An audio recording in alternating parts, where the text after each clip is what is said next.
colocar aqui o Tardo Eva. Não. Mentor, cadê o bagulho? Acho que é aqui.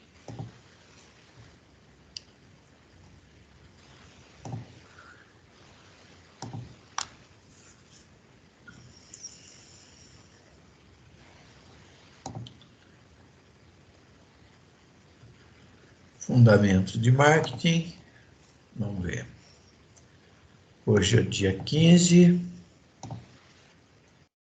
Bárbara está aí. Presente. Beatriz, não vi.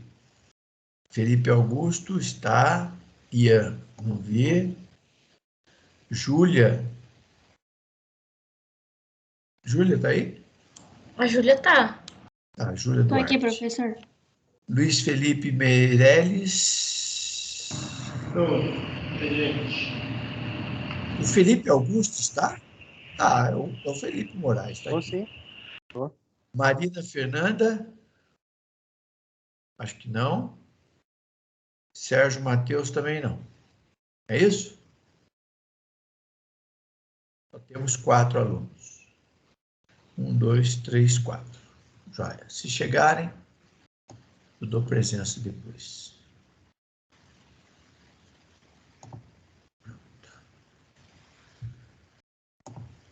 Ok. Interrompo aqui. E coloco aqui.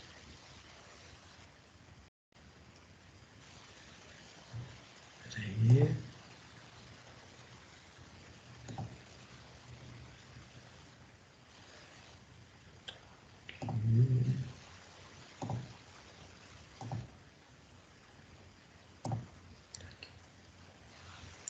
Vocês devem estar vendo o slide aí, certo? Peraí. Estamos sim. Não, peguei o slide errado. Mas eu acho que não é esse, porque era outro design.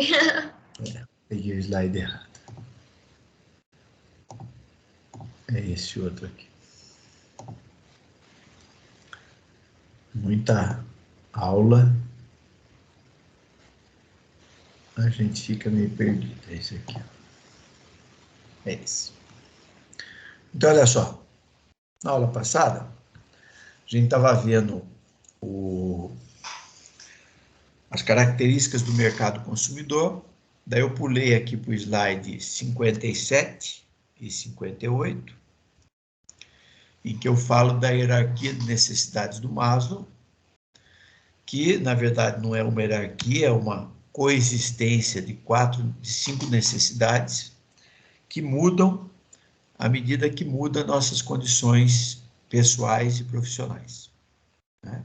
Então, daí eu dei exemplo do estudante que está no primeiro ano como vocês, que é a cor vermelha aí, onde se manifesta mais as questões sociais e de estima, e do trabalhador sem qualificação, que é aquele que tem salário mínimo, salário pequeno, baixo, né?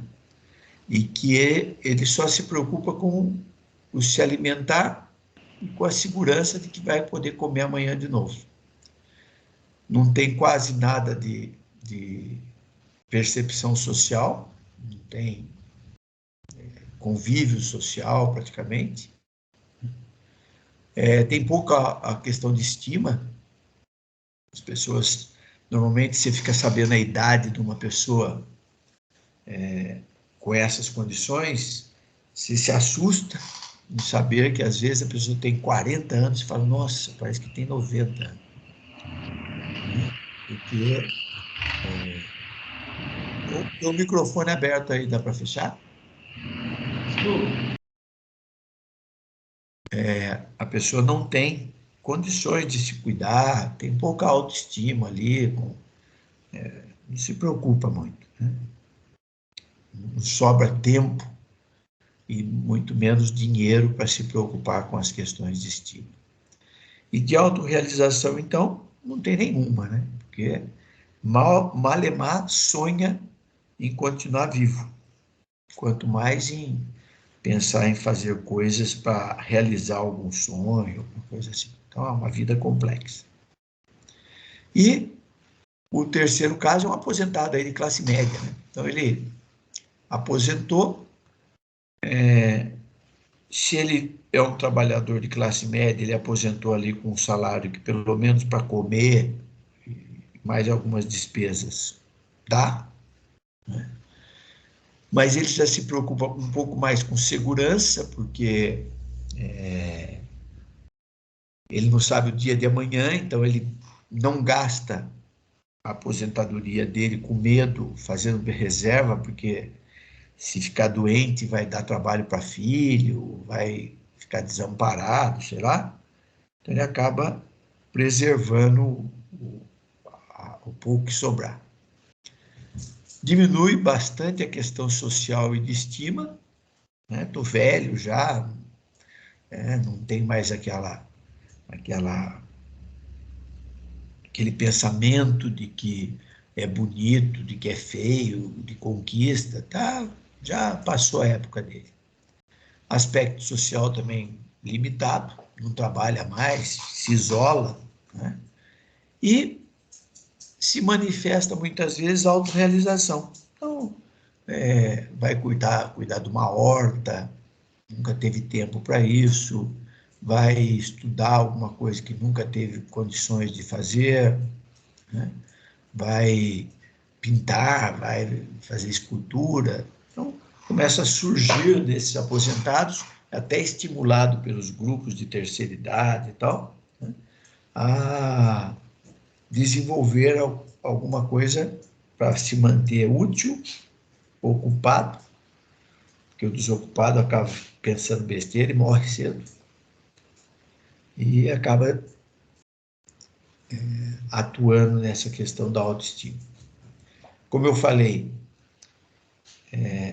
essas necessidades coexistem e pode mudar da noite para o dia, né? O exemplo que eu dei das duas alunas que perderam o pai, e de um dia para o outro, de dondoquinha que o pai bancava tudo, passou a ter que pegar a mão na enxada, né? Como a gente fala, e ir atrás do sustento da família, porque a mãe não tinha condições e o irmão era novo, não tinha condições de fazer nada, não tinha 7, 8 anos.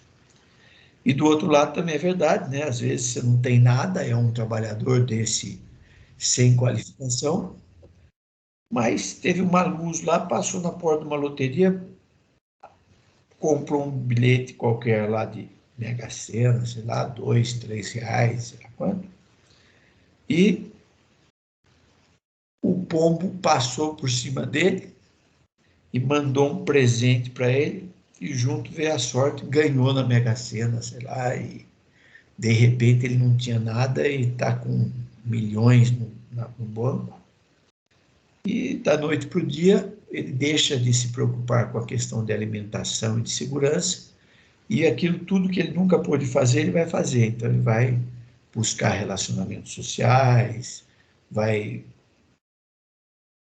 cuidar da aparência, vai no barbeiro, vai até tomar banho muitas vezes, né? Ficar aqueles banhos que o pessoal lá do Largados e Pelados, depois que acaba os 21 dias, diz que vai no hotel e fica 2 horas tomando banho para tirar tudo que guardou durante 21 dias no corpo, né?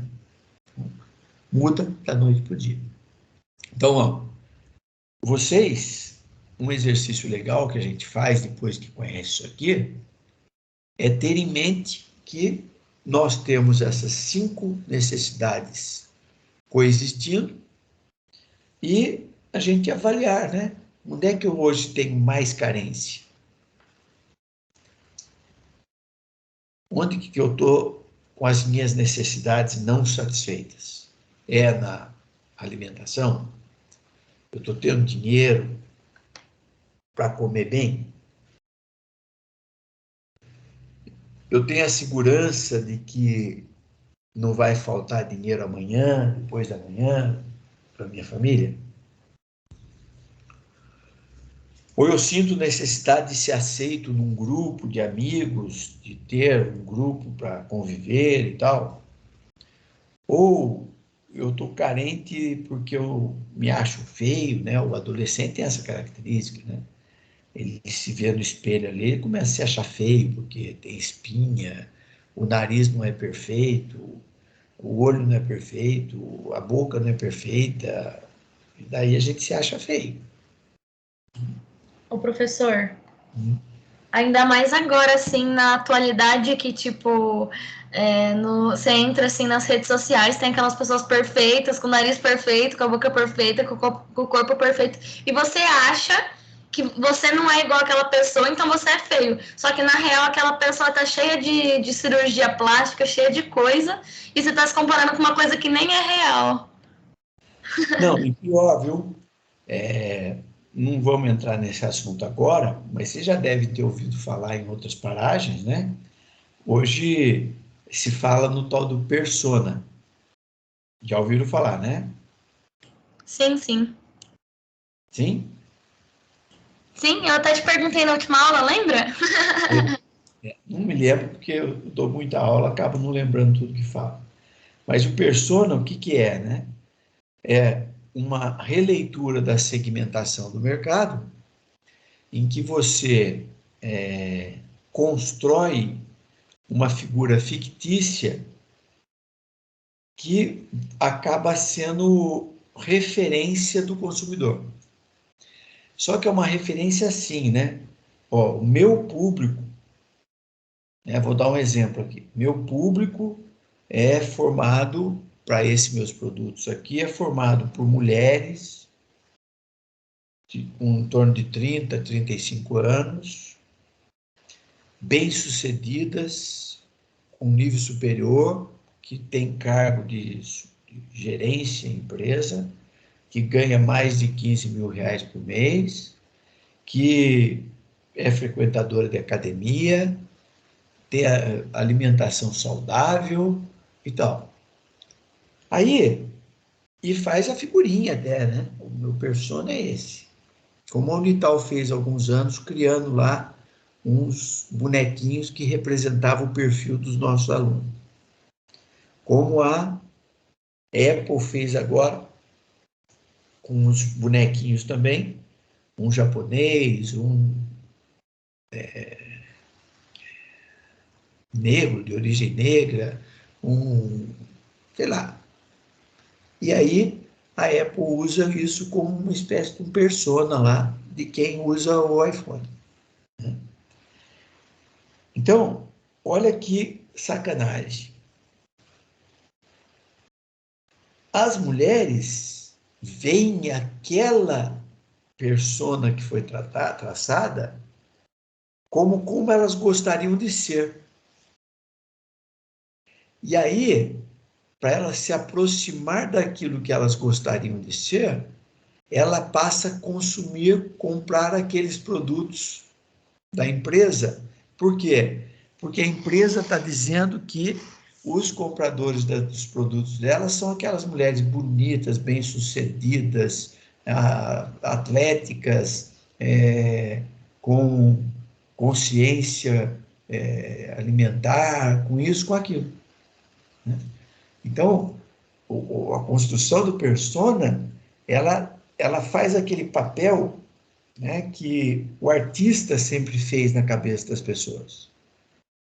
Então, você vê lá aquele artista ou aquela artista que está usando determinada marca, que está fazendo determinada coisa, né, até corte de cabelo, né? De repente aparece lá o ator ou a atriz com corte de cabelo, você fala, nossa, olha que corte diferente. E de repente está todo mundo cortando o cabelo igual aquele, pintando aquela cor lá. Por quê? Porque quando eu fico parecido pelo penteado, pela roupa, pelos hábitos com o ídolo, eu me sinto um pouco mais próximo de ser o ídolo. Entenderam isso? É, Sim. mais ou menos assim. Eu tinha uma propaganda de cueca, me lembro bem. E que pegaram um jogador de futebol que ele era. Como era o nome dele mesmo? E ele era, tipo, ele era muito briguento, muito machão, então chamavam ele de animal, né? E ele foi fazer a propaganda da cueca Zorba, né? Então, um monte de cara ia comprar aquela cueca porque ia ser o animal, igual aquele jogador lá famoso, briguento e tal, certo? Mulher vê a atriz usando um determinado cor de batom, pronto, já quer usar aquela cor. Hoje, persona constrói essa figura sem estar atrelado a um artista ou alguém, né? E coloca na cabeça das pessoas o seguinte, ó, quem consome meu produto tem esse perfil aqui. Daí a pessoa não tem nada daquilo, né? Não tem 30 e poucos anos, não é bem sucedido, não ganha 10, 15 mil por mês, não é executiva, não pratica nenhum esporte, não vai à academia, come pra caramba, McDonald's, que não tem nenhuma consciência alimentar quando você come só McDonald's, né? Não quer dizer que não possa comer, mas quem come só isso não tem consciência. E, não, mas eu sou igual aquele persona lá, certo? Olha no espelho, ao invés de ver a realidade, vê aquilo que é colocado na cabeça dele por meio desse persona que foi construído, que é um boneco da realidade, certo? Tá, com isso aqui, fica claro que o marketing, ele vai identificar quais são as necessidades não satisfeitas e vai tentar desenvolver produtos para atender as necessidades aqui, ou pelo menos para minimizar a sensação de que não atinge ou não está satisfeito com aquela situação, e por meio da oferta de produtos e serviços, ele promete, né? Ele se prontifica a satisfazer aquelas necessidades por meio da troca de produtos ou serviços por dinheiro. Então, o marketing não cria necessidade, as necessidades estão aí, ó. Ele interpreta a necessidade e desenvolve produtos ou serviços que, na percepção de quem está com aquela necessidade não satisfeita, ele vai se sentir atendido e vai ser fiel àquela marca, àquele produto, porque deu ouvido para a fala dele de insatisfação. Ok? Então, o mercado consumidor é complexo por causa disso. Daí a gente volta lá no slide 43, que a gente estava, e nós vimos, então, que o objeto do mercado, que responde à pergunta o que o mercado está comprando, ele tem uma classificação pela duração da satisfação e uma outra pela forma de escolha na hora de compra. Se é conveniência, comparável, se é um produto especial, que a pessoa está disposto a qualquer sacrifício para atingir aquele bem especial, né? Quando você vê, vai vir aí o conjunto, sei lá qual aí, né, que está na moda, vai fazer uma turnê no Brasil. Ou vai fazer um show no Brasil, São Paulo, sei lá. Pô, quando falam em vender ingresso, tem aqueles fanáticos que vão para o local de venda de ingresso, tem gente que chega uma semana antes e acampa lá na porta. Aí o repórter vai entrevistar, mas você está aqui? Não, mas eu não posso perder. Certo? Então, aquilo é um produto especial. A pessoa não consegue atingir os objetivos outros da vida dela, não tem uma casa legal para morar, não se formou legal, e é um trabalhador secundário, às vezes até desempregado. Ele tem a necessidade de adquirir coisas que, para outro, pode falar, eu não vou em show nenhum, vou pagar para ver esses caras cantando, eu vejo no YouTube lá que eu não gasto nada com isso. Mas tem gente que olha e tem a necessidade de pagar lá 500, R$ 1.000, sei lá quanto de ingresso, ficar na porta uma semana lá, depois entra no show naquele aperto, mas faz de tudo para que todo mundo saiba que ele estava naquele show. Para ele, aquele ingresso, aquela possibilidade de assistir aquele show é um bem especial. Certo? A segunda classificação dos 6 Os é o objetivo. E o objetivo do mercado consumidor é muito complexo. Pode-se dizer que entender o objetivo, aquilo que leva a pessoa a consumir um produto, é a parte mais complicada do marketing.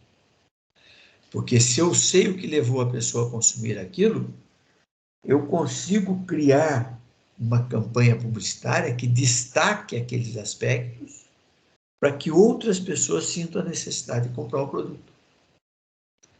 Então, nessa atividade aqui dentro das empresas de marketing e tal, hoje, já há algum tempo, na verdade, as empresas trabalham com psicólogos. Contratam psicólogos para fazer análise do comportamento do consumidor, para entender por que ele compra.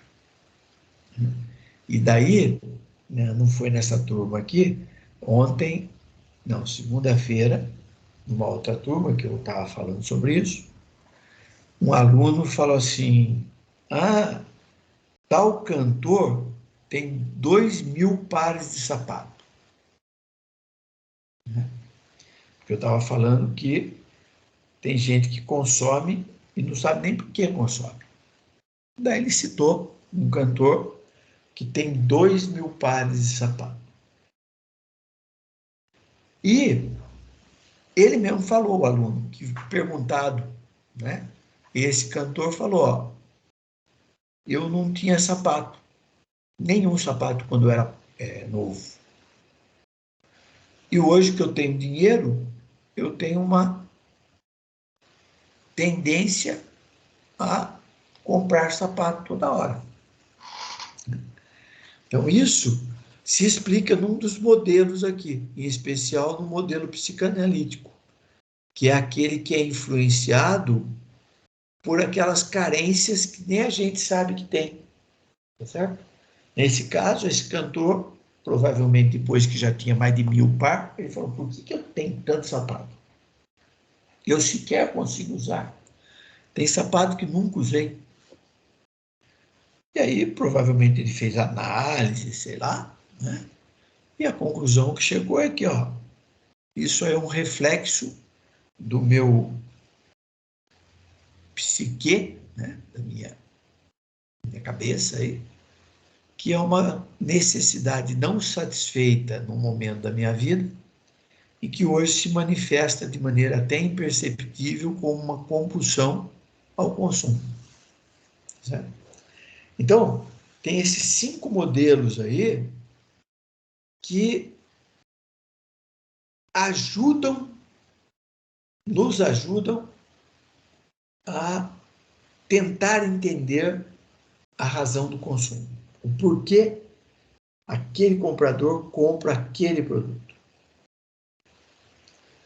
Então, vamos falar um pouquinho sobre cada um deles. Primeiro modelo, de aprendizagem.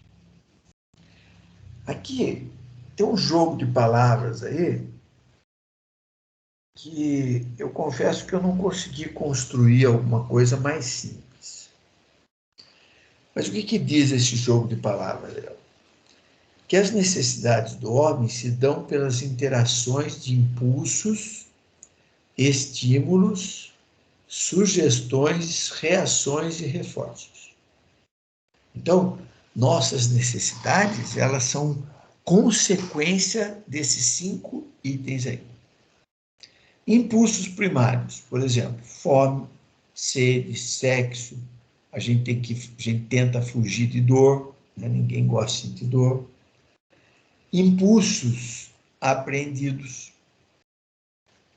medo, culpa, orgulho e outros. Então, impulsos primários são esses. E impulsos aprendidos são aqueles que nos levam... Por exemplo, ninguém nasce com medo. Uma criança não nasce com medo. Na verdade, ela não tem medo de nada. Não tem noção de perigo. Quem impõe para a criança o medo são os pais. Por quê? Porque o medo acaba sendo uma forma de impedir que aquela criança se machuque. Então, por exemplo, tomada. Hoje elas são bem fechadinhas, não dá mais para pôr o dedinho lá dentro.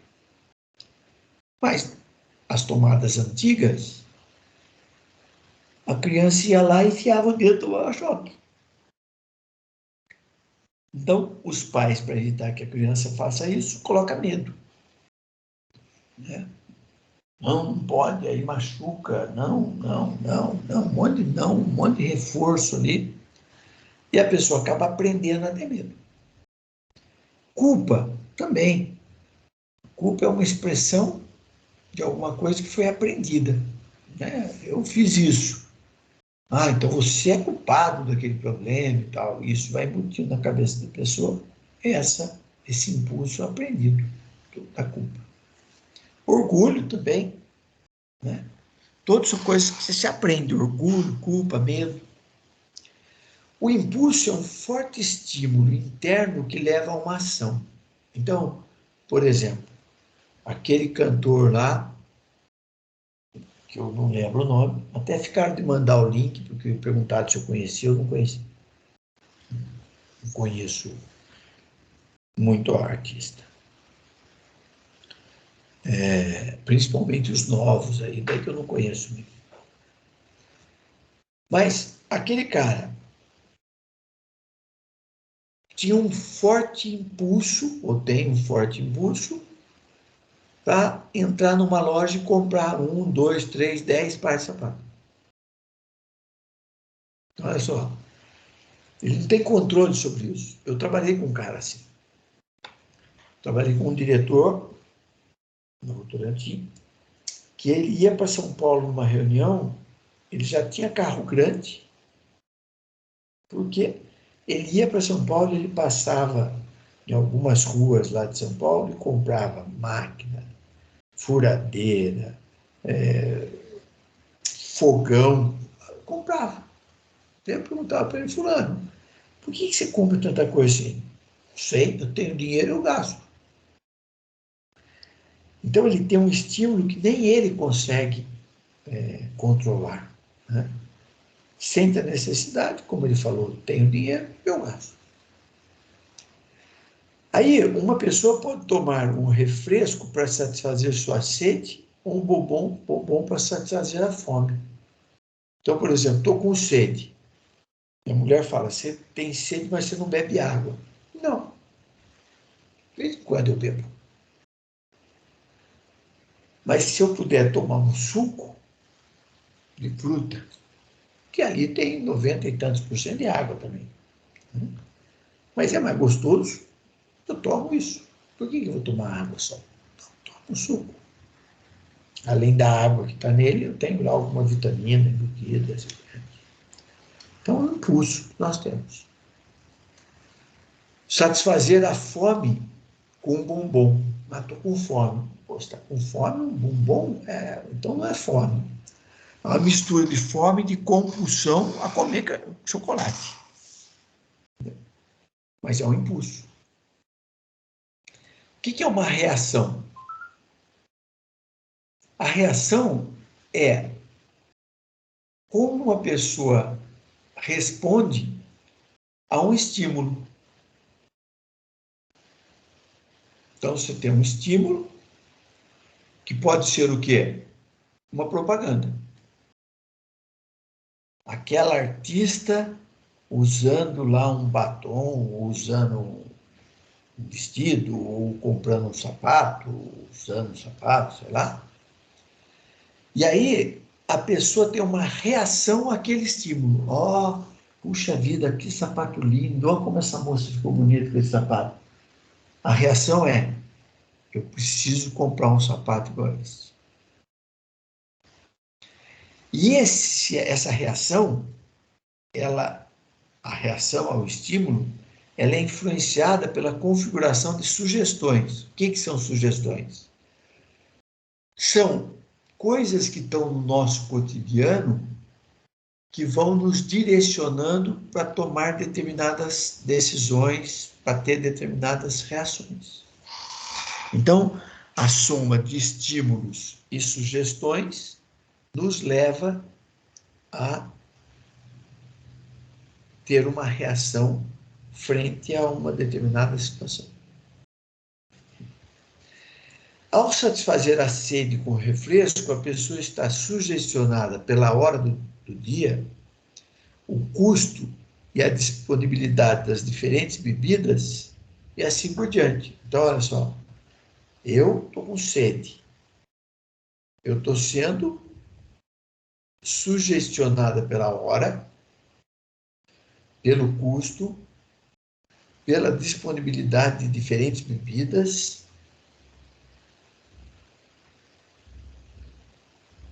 e eu vou ter uma reação dentro desse contexto de multimarcas, de multisabores que tem à minha frente. Se a reação for compensadora, aí é o seguinte, né? Eu fui estimulado, fui sugestionado, decidi adquirir aquele produto ou serviço. Empiricamente, se o resultado daquela minha ação me deixou satisfeito, me deixou com a sensação de recompensa, aumenta a probabilidade de eu repetir a mesma reação no futuro, devido ao reforço, né? Eu tive o estímulo, adquiri aquele produto, fiquei muito satisfeito. O ficar muito satisfeito tem um reforço que na próxima vez que eu precisar de alguma coisa semelhante, eu tenho grande propensão a comprar aquele que eu já comprei e me deixou muito satisfeito. Então, o modelo de aprendizagem tenta entender a razão, o porquê alguém compra um determinado produto, com base nesses estímulos, sugestões, reforços que todos nós estamos sujeitos o tempo inteiro. Hoje até tem uma coisa, né? Dizem que nós estamos sendo espionados pelas redes sociais, porque bastou eu pensar em comprar alguma coisa, qualquer coisa que eu for fazer no celular, vem propaganda daquela coisa. Daí tem uma teoria aí de que o celular fica escutando o que a gente fala. Mas, na verdade, eles têm algoritmo e que a hora que você faz a pesquisa de alguma coisa, ele toma como partido, como pressuposto, de que você está desejando aquela coisa. Não comprou ainda porque faltou dinheiro, porque ainda não escolheu qual vai querer comprar e tal. Então, ele pega e dá reforço, estímulo, sugestão para você todo instante. Poxa vida, será que os caras escutaram eu falar que eu queria comprar um chinelo novo e agora de 5 em 5 minutos entra uma propaganda de chinelo? Por quê? Hoje o marketing digital, né, ele se vale de ferramentas que monitoram o consumo de todo mundo. Então, uma empresa, quando vai tomar determinada decisão, ela pesquisa esse comportamento do consumidor. Então, o primeiro modelo é a aprendizagem. Eu vou responder com reações de consumo a determinados impulsos, estímulos, sugestões e reforços que vão me massacrando constantemente. E quando eu tenho boa experiência, reforça pelo lado positivo. Se eu tenho uma experiência ruim, reforça pelo negativo e vai dificultar a minha decisão de comprar aquele produto de novo. Ok. Psicanalítico. Aqui, deixa eu mastigar um gelinho aqui.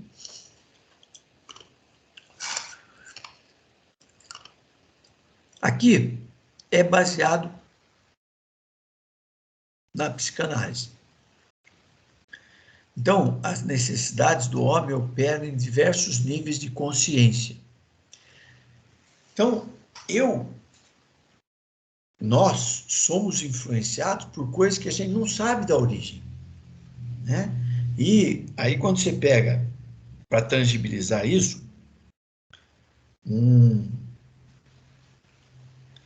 curso que eu fiz usou como exemplo lá, né, lá do Freud, que ele que trabalhou muito essa questão, aqui, os irmãos gêmeos, que apesar de serem iguaizinhos, os pais tratarem sempre igual, as experiências deles na primeira infância lá, quando ele não fala ainda, não consegue expressar o seu desejo e tal, as experiências acabam moldando os dois de formas diferentes.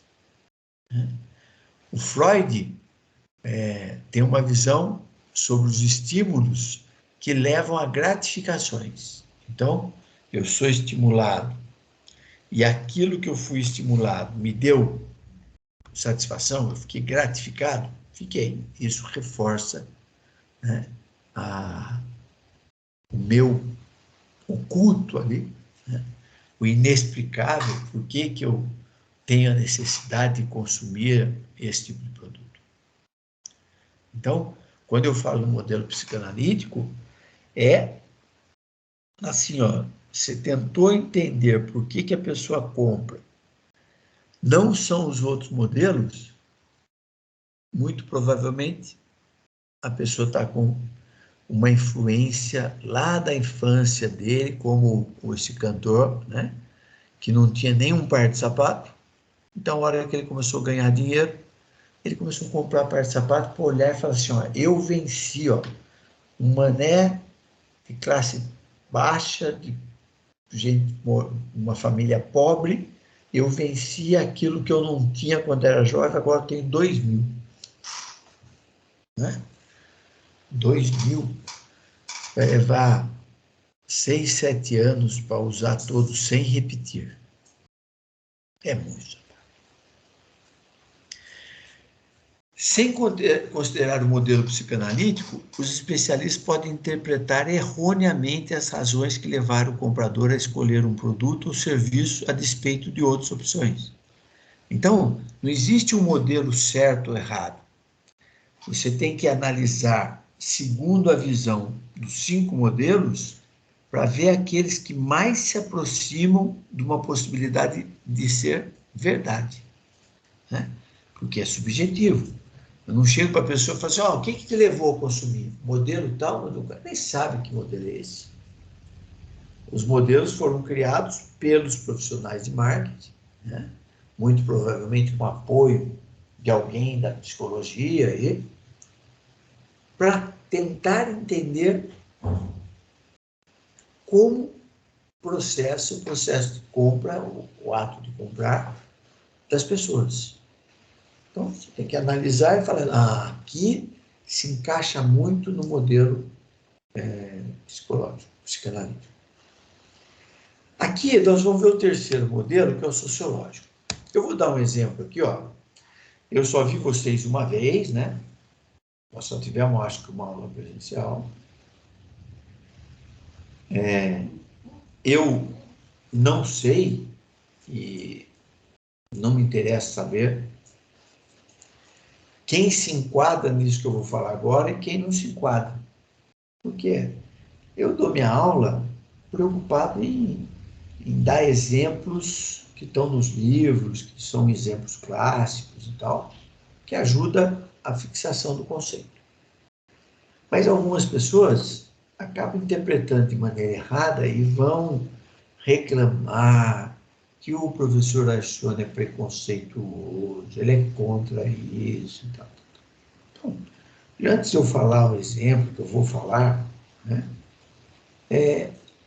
Não fica com esse mimimi, não. Não conheço ninguém aí. Vou falar que eu não conheço, eu vi uma vez.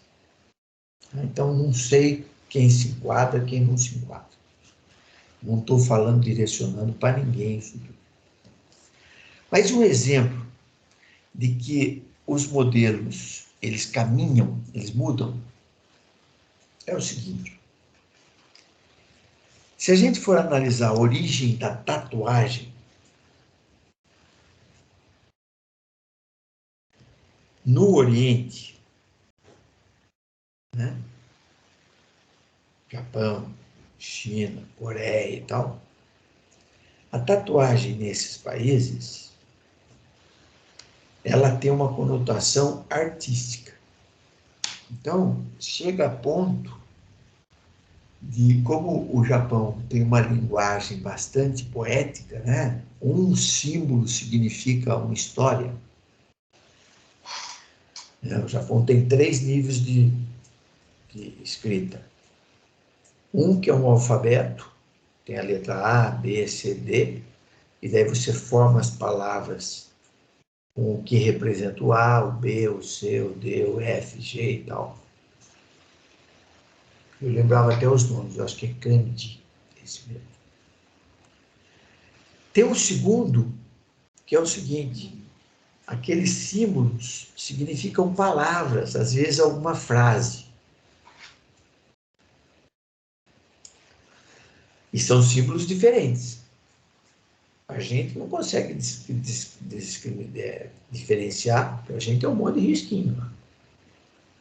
O japonês sabe, quando tem um daquele, não é uma letra, é uma frase, é uma palavra. E tem um terceiro nível, que cada símbolo representa uma história. Então, eu assisti um filme uma vez, em que um japonês contratava modelos e tal, e escrevia um livro no corpo da pessoa. Ah, mas tatuava? Não. Você pode escrever com aquele que faz em praia, né? Que depois de um tempo ele sai do corpo, esqueci o nome. O indiano faz muita... Hã? Rena. Rena. O indiano faz muita tatuagem de rena. Certo?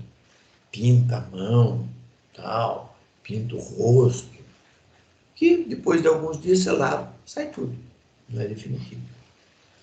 Então, quando você olha para a tatuagem no Oriente, é isso. A tatuagem é meio que natural no Oriente, com esse pensamento da arte que está por trás da tatuagem. Tanto que tem um símbolo japonês que significa crise. Mas crise, segundo a cultura japonesa, é oportunidade. Porque quando você tem crise de alguma coisa, você tem que quebrar paradigma e sair atrás de uma solução para aquele problema, né? Então, a crise vira uma oportunidade de crescimento. Certo? Então, ok. No Ocidente, qual é a origem da tatuagem? No Ocidente, a tatuagem era usada para marcar aquele que tinha cometido algum crime. E uma marcação dentro da cadeia, muitas vezes, que um preso ali marcava os outros. Falava, você agora não tem volta, você foi para o crime, você vai ser criminoso. Então está aqui marcado na sua pele que você é bandido. A gente assiste filmes aí, né? Que a máfia russa tatua determinadas coisas que são tatuagens de vida e morte, né? O cara jura lealdade à máfia lá, e se precisar morrer por ela, ele morre. Como é que você explica, então, na minha época, olha só, eu estou com 58 anos. Quando eu era moleque, ninguém tinha tatuagem. E tinha até o seguinte, aqueles que faziam tatuagem ficavam excluídos aí da sociedade, não arrumavam emprego, não podia nem servir quartel. Não podia fazer serviço militar. Chegava lá, na hora que ia fazer vistoria no corpo da pessoa, tem tatuagem, era eliminado de cara. Existia um preconceito. Quem que fez tatuagem, então, quando tem esse preconceito? Aqueles que, por questões psicanalíticas, estavam questionando a ordem normal, a ordem padrão, o padrão estabelecido. Num ato de rebeldia, muitas vezes, fazia uma tatuagem e falava, eu estou quebrando com os preceitos impostos para nós. Então, se a gente olhasse a tatuagem, quando eu tinha a idade de vocês, quem fazia estava dentro do modelo psicanalítico, de rebeldia, de ser contra as coisas, um impulso de motivação sem uma lógica, coisa da psique. Só que olha que legal. Hoje, quem tem tatuagem, né, não tem mais aquele ato de rebeldia do passado. O que está influenciando hoje é o modelo sociológico, que é um modelo que explica o consumo pela influência dos grupos sociais. Então, a postula, né, o modelo sociológico, que as necessidades e o comportamento do homem ou da pessoa são fortemente moldados pelos grupos e forças sociais. Então, hoje, por exemplo, você tem lá 14, 15, 18 anos, 20, a sua volta, as pessoas que estão ali, ela tem alguns comportamentos que, se você não seguir aquele comportamento, você não faz parte do grupo. Né? Então, se você não fuma, você não faz parte do grupo. Se você não tem tatuagem, você não faz parte do grupo. Se você não tem piercing, você não faz parte do grupo. Se você não é postulante a algum pensamento aí radical, você não faz parte do grupo. Então, o grupo impõe nas pessoas determinados comportamentos e a pessoa acaba, né, achando natural. Todos meus amigos têm tatuagem, eu também vou ter. Certo? Então, aquilo que lá atrás, 40 anos atrás, sei lá, existia preconceito e quem fazia normalmente era em ato de rebeldia contra a ordem normal, hoje não é mais. Hoje é um movimento de influência social. Né? Tanto que, se eu olho os mais velhos, na minha idade aí, 40 anos e tal, são poucos que têm tatuagem. Agora, se eu olho na idade de vocês, 18, 20, 25 anos, sei lá,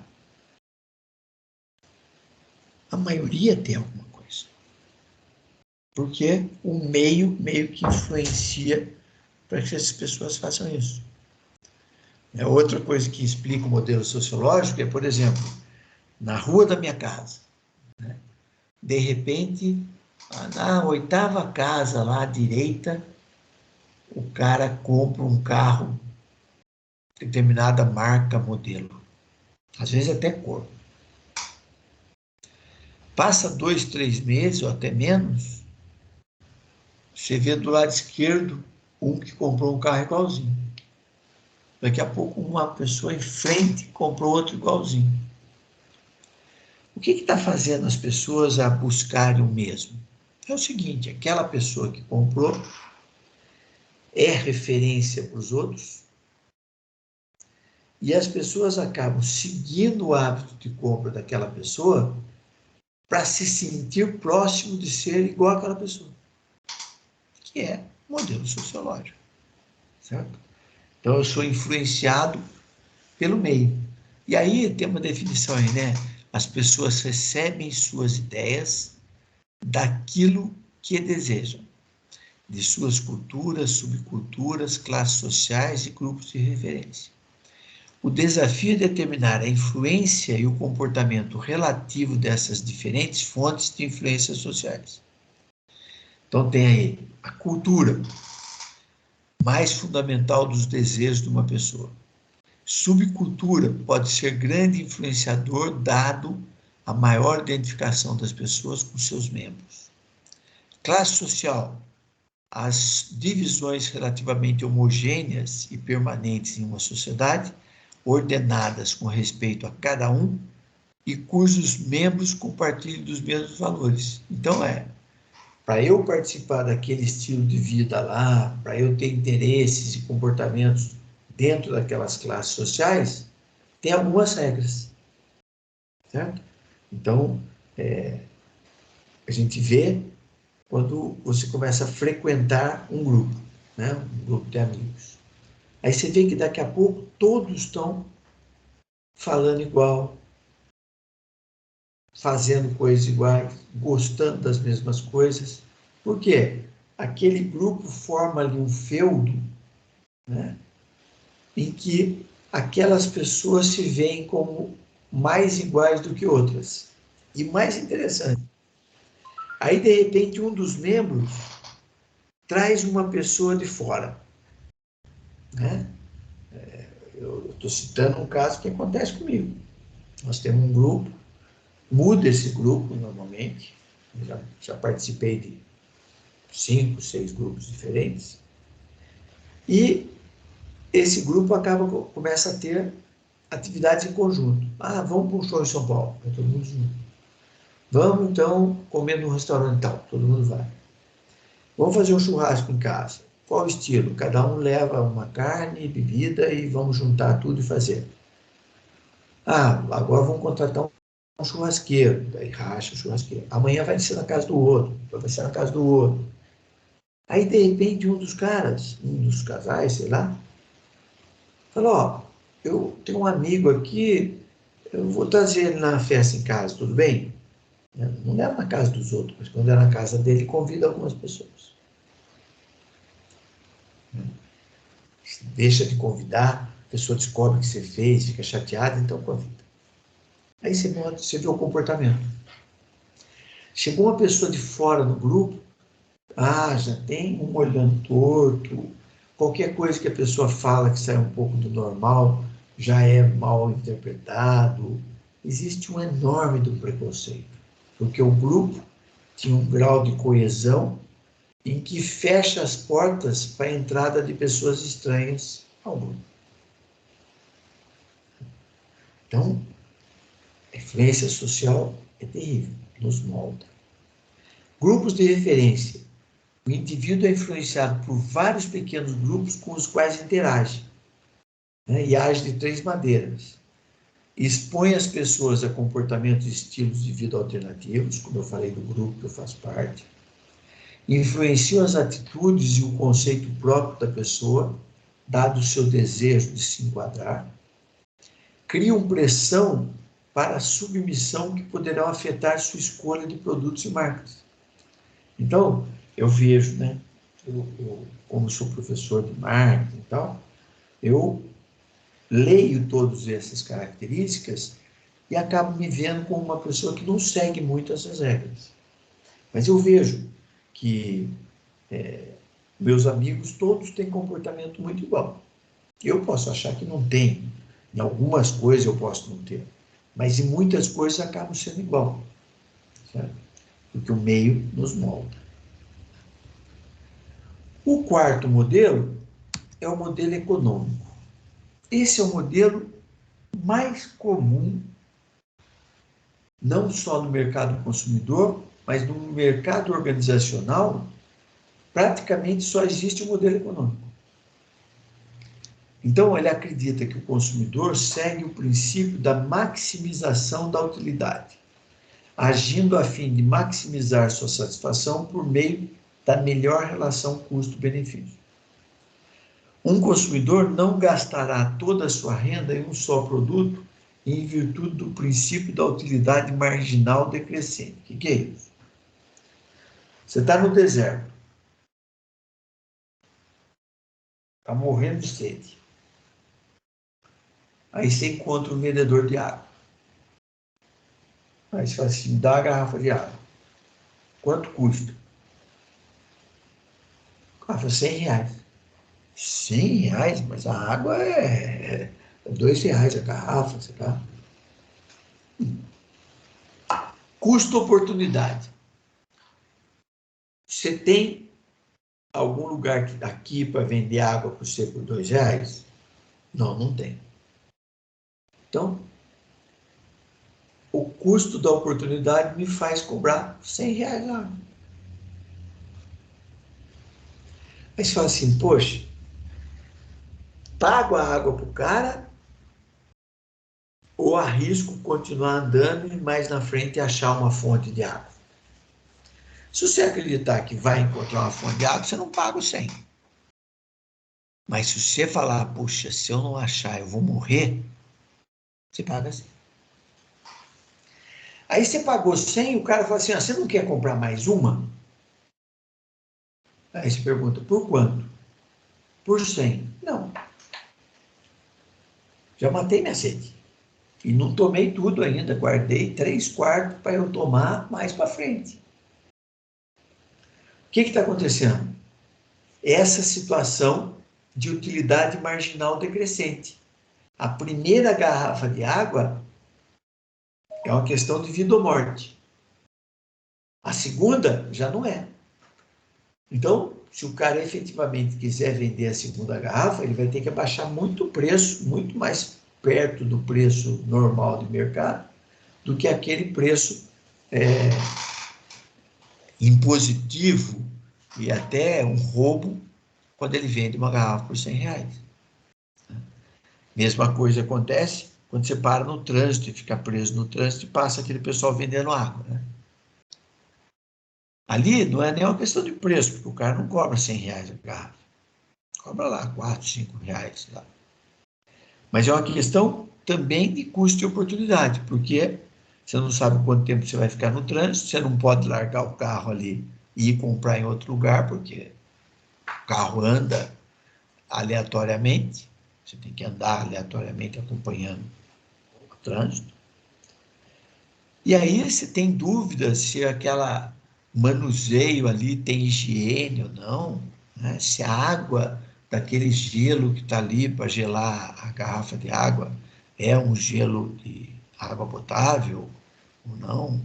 Então, você fica em dúvida, mas também tem essa questão do custo marginal, né? Não compro e fico 6 horas no trânsito. Já fiquei assim. Já peguei congestionamento que não dava para voltar, não dava para fazer nada, fiquei 6 horas parado. Mais de uma vez, umas 2 ou 3 vezes já aconteceu comigo. Aí você fala, puxa vida, eu não comprei água do carro. E agora? Aí o modelo econômico sugere que quanto mais baixo for o preço do produto, maior será o número de vendas, que mais pessoas vão ter condição de comprar. Quanto mais baixo for o preço do produto substituto, tanto menor será o número de vendas do seu produto. O que é o produto substituto? Ah, eu tenho o iPhone. O substituto dele é o Motorola, é o Samsung, é o LG, sei lá. Quanto mais baixo for o preço desses substitutos, menor a propensão do consumidor de pagar caro num produto. Se diz o seguinte, que o consumidor, normalmente, ele está disposto a pagar até 25% a mais do que os outros produtos, substitutos, naquele produto que ele acha que é o melhor.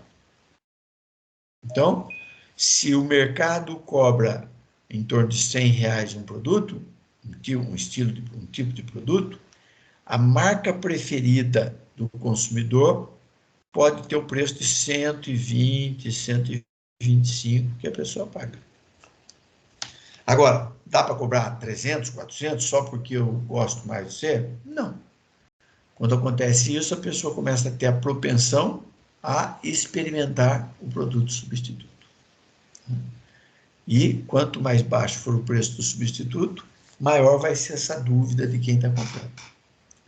Quanto mais baixo o preço dos produtos complementares, tanto mais alto o número de vendas. O que é isso?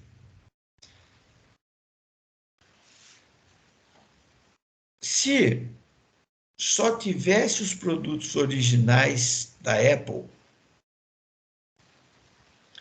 para usar no aparelho do iPhone,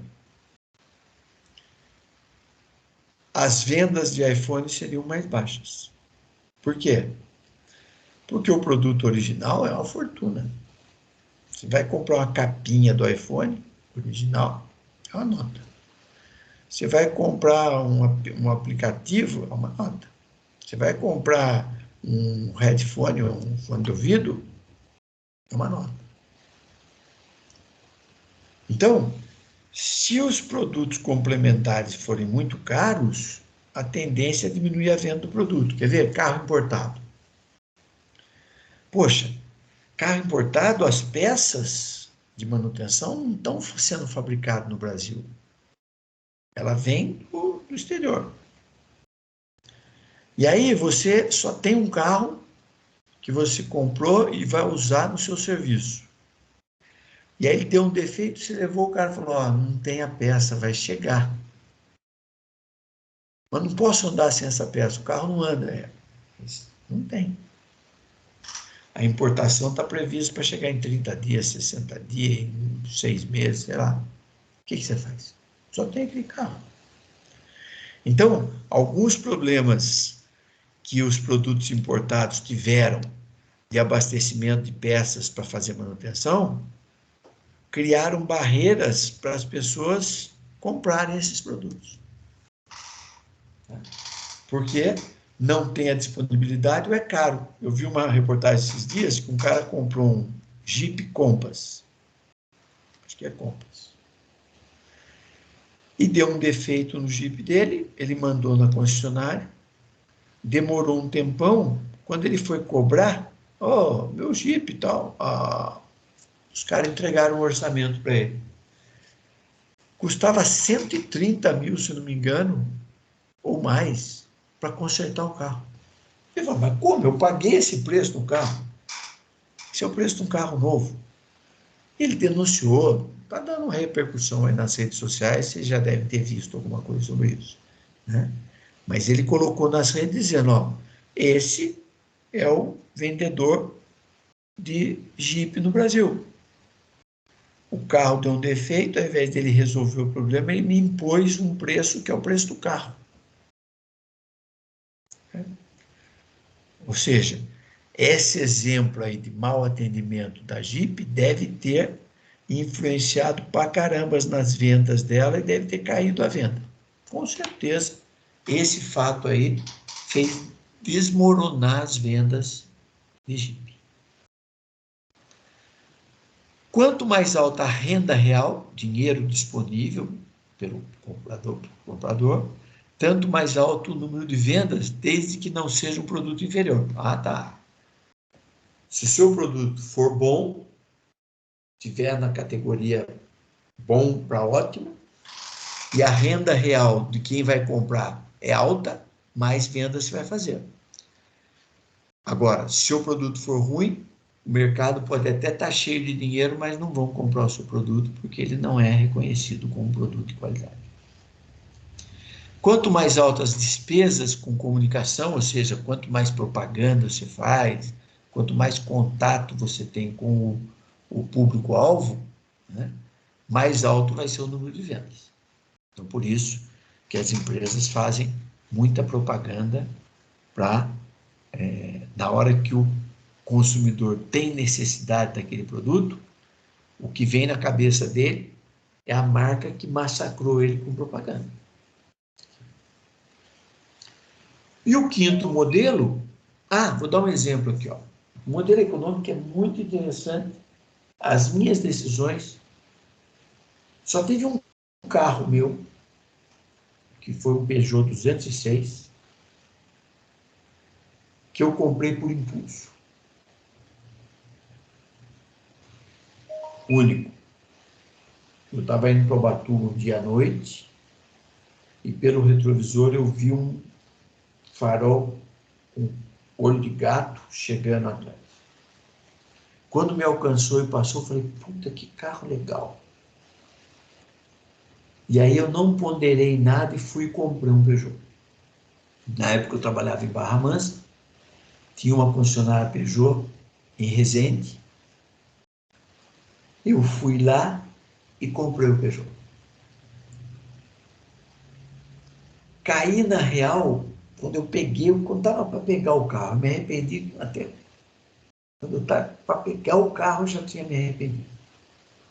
Porque eu fiquei pensando, puta merda, eu sou lá do Vale do Paraíba. Eu uso o carro para viajar.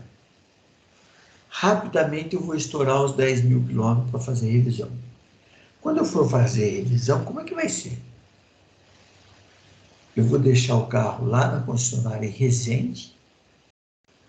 Como é que eu vou para Barra Mansa para trabalhar? Como é que eu volto para minha casa sem carro? Aí fiz besteira. Devia ter comprado Volks, Ford, GM, Fiat, que tem concessionária em qualquer lugar. No final de semana eu levo o carro para fazer a revisão, na minha cidade mesmo e tal. Porque a Peugeot estava chegando no Brasil, não tinha concessionária. Tudo bem, fui salvo pelo Gomo, que a concessionária da Peugeot em São José já tinha um sistema de leve e traz, então se levava o carro para revisão, tinha um carro deles que trazia em casa. E tinha umas vantagens de preço fixo para fazer revisão no carro e tal. Então, até fui salvo por isso. Porque se tivesse que levar o carro e ficar sem o carro, que eu fui na revenda lá de Resende, como é que eu venho para casa e tal, tinha me ferrado. Mas eu sempre conto uma história sobre o modelo econômico que radicaliza o modelo. Eu conheço uma família aí que o cara trabalhava muito e tal, e a mulher acabou separando dele. Ele tinha lá 3 filhos homens, uma filha mulher. E a mãe já arrumou outro namorado e tal, e seguiu a vida, e ele nada. Aí os filhos falaram, pô, o pai tá muito chato com esse desgosto de ter perdido a mãe e tal.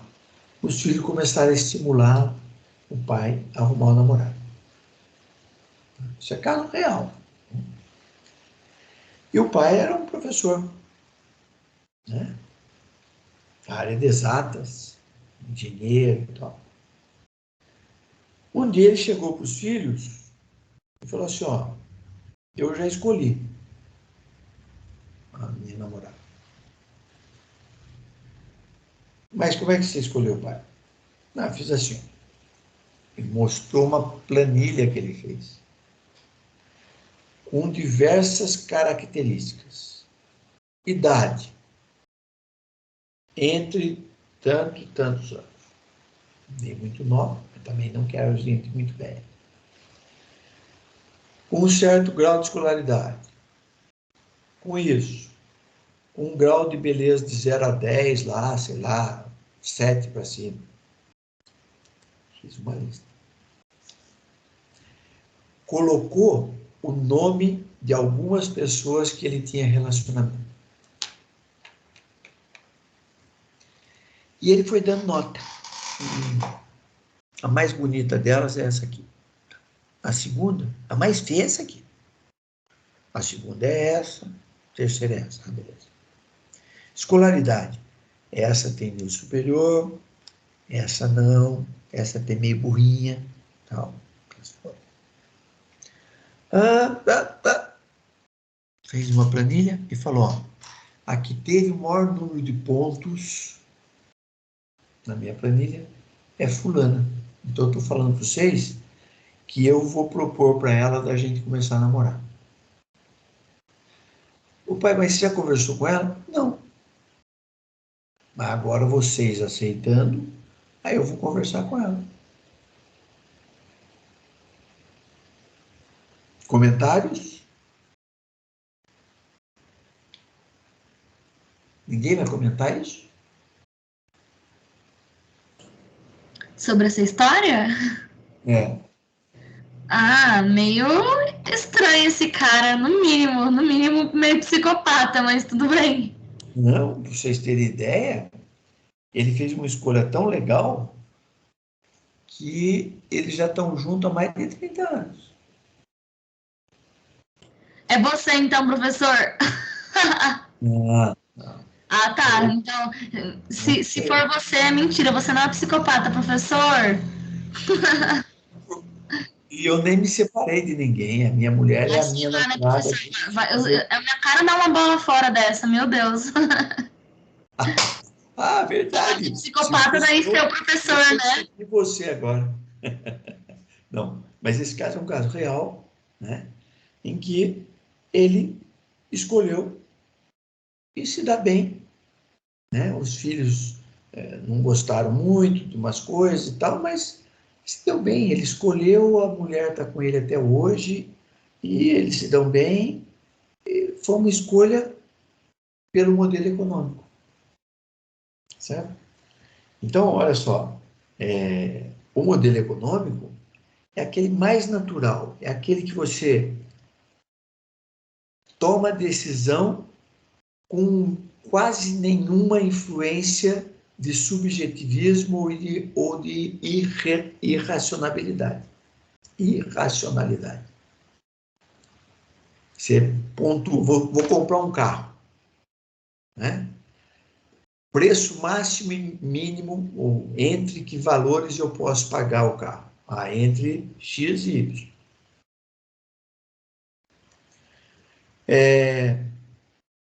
O que é importante no carro? A preço e revenda. O que é importante? Custo da manutenção. O que é importante? Consumo de combustível. O que é importante? Design dele. Faz uma lista. Por exemplo, se você pegar um taxista, né, e perguntar para ele por que ele comprou aquele carro, ele tem uma listinha de razões. Ó, eu comprei esse carro, vou usar 1 ou 2 anos, vou perder aí uns 20, 30% no preço dele, daqui 2 anos eu andei com ele dentro da garantia durante 2 anos, quando vai acabar a garantia, eu vendo ele, ponho mais 20% em cima e compro outro novo. Então, para aquele cara, no dia a dia, o que influencia para ele é o carro econômico e, no médio e longo prazo, é o valor de revenda do carro. No meio do caminho, passa por manutenção cara ou barata, né? Disponibilidade de peças e tal, e ele escolhe pelo racional.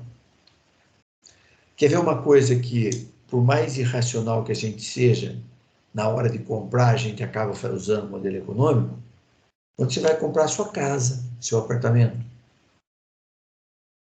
você vai pôr uma listinha de coisas do tipo, ó, perto de tal coisa, que tenha ponto de ônibus na porta, que esteja próximo de banco, que esteja próximo de supermercado, que tenha isso, tenha aquilo. E aí você vai pontuar as opções que tem, dizendo, esse aqui é perto do supermercado, mas é longe do banco. Esse aqui é não sei o quê, esse aqui é não sei o quê. Ah, preço, tá, e escolhe aquele que atende melhor às suas necessidades. Okay?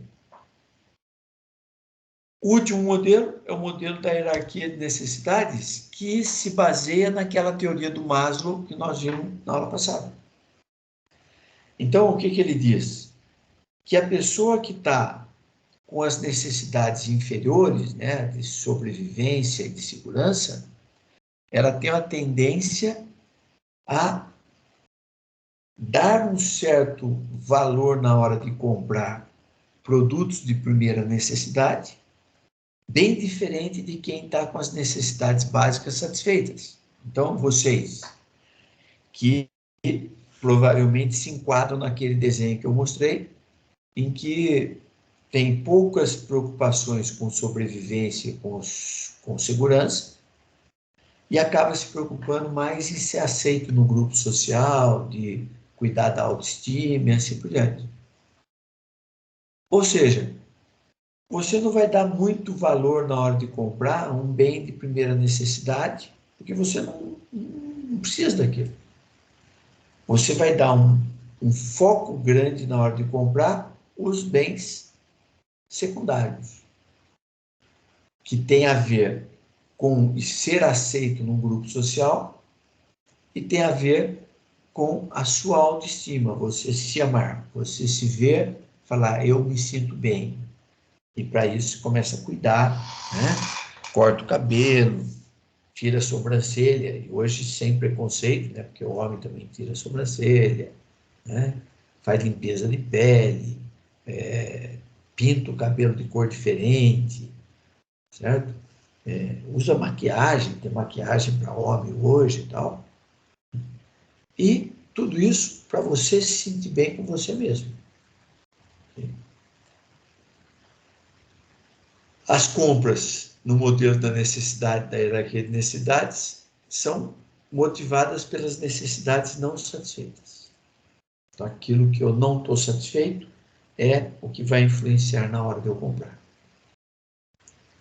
Dúvidas sobre os 5 modelos? Existe um modelo certo e o outro errado? E os outros são errados? Não, eles podem coexistir, né? Sem problema. Eles coexistem. O papel do profissional de marketing é tentar ver qual modelo mais se encaixa num determinado grupo de pessoas. O mais se encaixa. Não quer dizer que vai ser aquele que vai ser o certo. Né? Pode mudar da noite para o dia. Pode ter gente dentro do grupo que tem uma visão de um modelo, tem gente que toma decisão com base em outro perfil. Então, são tentativas sempre que os pesquisadores, os teóricos, têm de oferecer uma alternativa para você conhecer lá os motivos que levam o comprador a comprar o produto A e não o B. O C e não o C, o D, né? Ele escolhe. Por que ele escolheu aquele e não o outro? E aí eles estudaram e chegaram nesses 5 modelos. O terceiro O, né, o primeiro foi objeto, responde o quê? O segundo, objetivo, responde por quê? O terceiro, organização, responde quem.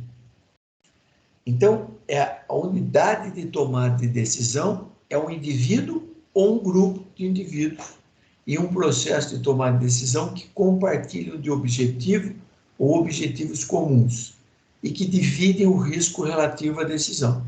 Então, quando eu estou comprando no mercado de consumo, ou eu estou comprando para mim, e vai ser influenciado pelos meus valores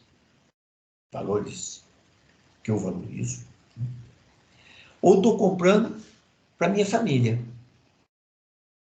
Dificilmente eu vou estar comprando alguma coisa para outra pessoa consumir, que não seja da família.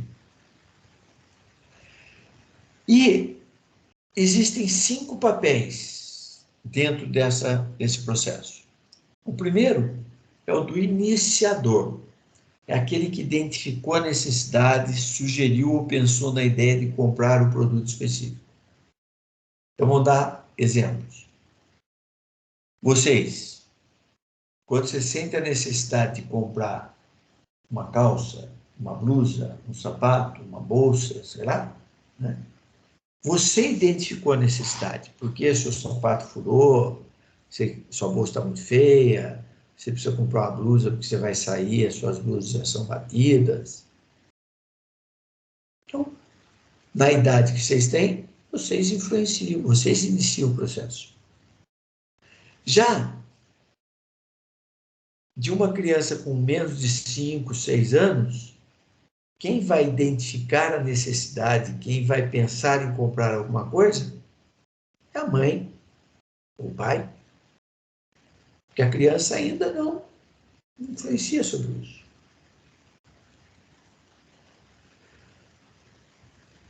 Quando, por exemplo, um idoso que já está lá morando em casa de apoio, ou até mora com um dos filhos e tal, ele também não tem mais esse... Não é ele que inicia mais as coisas.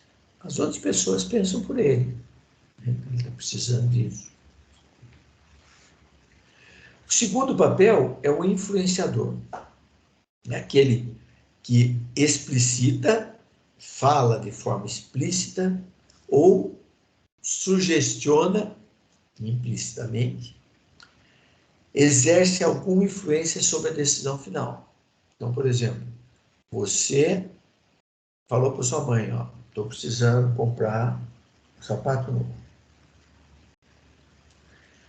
Ela falou, mas tá bom. Então vamos ver na loja. Aí vem o sapato. Aí a mãe vai estar vendo aquele que vai ter mais durabilidade e que tem o menor preço. Ela tem que maximizar o dinheiro que ela tem disponível. Só que você está ali do lado e parece que o olho da gente é podre, né? Sempre escolhe o item mais caro, o item... Bateu, que era aquele. Vai ver o preço é o maior. Mas você vai influenciar. Eu gostei mais desse, eu não sei o quê, eu quero esse e tal. Vai influenciar. Esse aqui eu ouvi dizer que é muito bom, né? Vai estar influenciando. Do outro lado, teu pai influenciando. Ó, não vai muito na corda desse mané aí, porque ele vai querer comprar o mais caro e você sabe que o mar não tá para peixe, não tem dinheiro para comprar o mais caro. Então, o influenciador pode ter mais de um. O decisor é aquele que, na última análise ali, decide, parcial totalmente, o que vai comprar, como, quanto e quando, onde, sem quando. É o decisor. Então, por exemplo, compra da casa, despesa mensal. Muitas famílias vai o marido e a mulher fazer compra. Tem o orçamento para comprar, um vai contando o carrinho, o outro vai computando para não ultrapassar o orçamento disponível.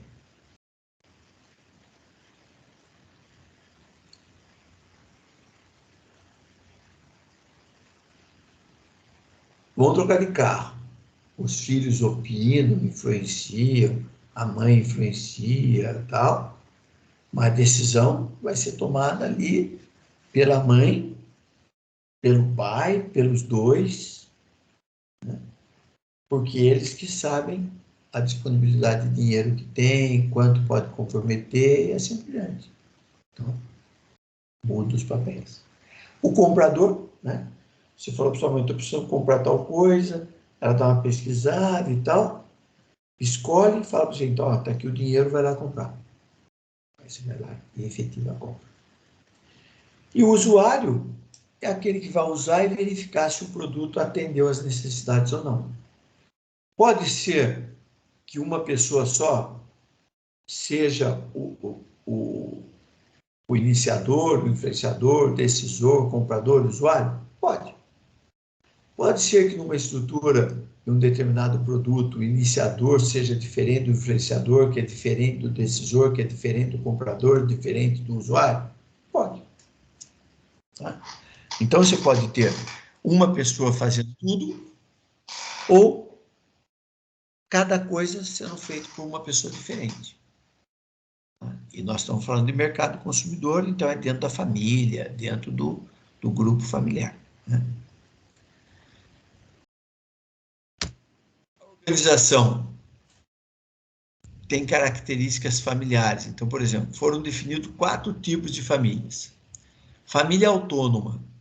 em que as decisões são tomadas por todos sem distinção de importância relativa. Então, todos têm o mesmo papel. O filho decide, o pai decide, a mãe decide, não tem ninguém que impõe nada. Raro acontecer isso. A família é totalmente autônoma. Dominância do marido, quando o marido é o tomador de decisão. Ó, vocês gostaram? Gostaram? Mas é esse aqui que vai ter e acabou. Já aconteceu algumas vezes em casa. Saímos, vamos lá na pizzaria e tal. Aí chega lá, né? Eu sou aquele pai que não gosta de escolher nada. Porque dá muito rolo. Então, fico quieto. O que eles escolherem lá, eu como. Aí é 10 minutos, 15 minutos, já tomei a primeira cerveja e tal. E ainda estão discutindo que pizza vão pedir. O garçom já está de saco cheio lá do lado. Dá aqui o cardápio. Traz a pizza tal. Né? Então, você vai na pizzaria que você quiser e paga por ela. Hoje vai ser essa aqui porque vocês demoraram muito para decidir. Pronto, dominância do pai. Do marido. Assim como tem do marido, tem da esposa. Né? Então, as decisões são tomadas pela esposa. Eu sempre dou exemplo pessoal porque a gente todo mundo é igual. Tá? Eu tenho uma sériezinha que eu gosto de assistir, faz tempo que não tem novidade, mas ela chama The Middle. Uma série americana, que é uma família de classe média, que você vê tudo o que acontece com a gente. Mas os caras são americanos, é igual. Igual. Gente, eu e minha mulher damos risada. Fala, pô, isso acontece com a gente. Os caras parecem que leram minha casa. Aquele Família Dinossauro também. Você via as passagens lá, puxa, parecia que o cara tinha feito pesquisa na minha casa. Tudo chique. E aí tem a sincrética, que a maioria das decisões são tomadas em grupo. Também é muito difícil. O que mais aparece é a tal da dominância do marido e da esposa. As outras duas são menos frequentes. O estágio do ciclo de vida da família também influencia na decisão. Então, por exemplo, você tem o estágio do solteiro, pessoa jovem e solteira. Vocês. Né? Vocês têm um estilo de compra diferente de quando, eu já falei na aula, se não me engano, quando lá no final do curso, você já estiver pensando que você vai ter que sustentar a sua vida. Vai poder depender mais dos seus pais. Então, vai mudar o comportamento. E, segundo os pesquisadores, o comportamento de compra muda nesses estágios aí, ó. O solteiro tem um comportamento, o casal recém-casado, sem filhos, tem um comportamento. Quando o ninho cheio 1, o que é ninho cheio 1, 2 e 3? O 1 é que tem filho, sendo que o mais novo tem menos de 6 anos. O 2 é que tem filhos e o filho mais novo tem mais de 6 anos. O ninho cheio 3, casais idosos que têm filho dependente ainda, que está aumentando essa característica. Como houve uma tendência no Brasil dos casais terem filhos mais velhos, é uma tendência europeia, tem muito pai que já está aposentando, já não tem mais o mesmo poderio de grana, né? De empregabilidade, só que ainda tem filho dependente. Teve filho velho, né? Os filhos também. No passado, o filho com 15 anos casava e ia trabalhar. Depois dessa idade passou para 18 anos. 18 anos, o filho casava e ia trabalhar. Não ia ser mais sustentado pelo pai. Passou para 20 e pouco quando termina a faculdade. Hoje, já, como não tem emprego para todo mundo e tal, o filho fica com o pai fazendo pós-graduação e acaba ficando até os 30 e tantos anos em casa. Então, se o pai, vamos pegar o meu caso, eu casei com 26, mas o meu primeiro filho eu tive com 31 anos. 30, 31. Se meu filho ficar até os 30 anos em casa, de cara eu já vou ter 60 e poucos anos, quando ele ainda vai estar dependendo de mim. E isso foi uma característica do nosso mercado. Eu tive uma irmã que teve, ela já faleceu e tal, mas ela teve os filhos dela tudo entre 17 e 22, 23 anos de idade. Quando ela morreu com 29 anos, ela tinha um filho de 10, um de 11 e um de 10, uma filha de 4, um filho de 3. Tinha 4 filhos. Meu cunhado é mais velho que eu 2 dias. Ele já criou os filhos dele bem antes dos meus. Os filhos dele nasceu bem antes também. Né? Então ele pôde ficar com o ninho vazio, casal mais idoso sem filho vivendo com ele, antes, com 50 e poucos anos, os filhos dele já estavam criados já. Eu tive filho mais velho, consequentemente ainda tenho filhos próximos morando comigo, dependendo de mim. E o sobrevivente solitário é o casal que morreu o marido ou a mulher e ficou remanescente. Para cada um desses estágios, desses 7 estágios de ciclo de vida familiar, tem comportamentos de consumo diferentes. Certo? Deixa eu ver como é que está o horário. Ó, não fizemos intervalo. Querem 5 minutos para ir tomar uma água e a gente volta ou faz 20 minutos de intervalo? Acho que a gente pode fazer intervalo. É? Então tá. Uhum.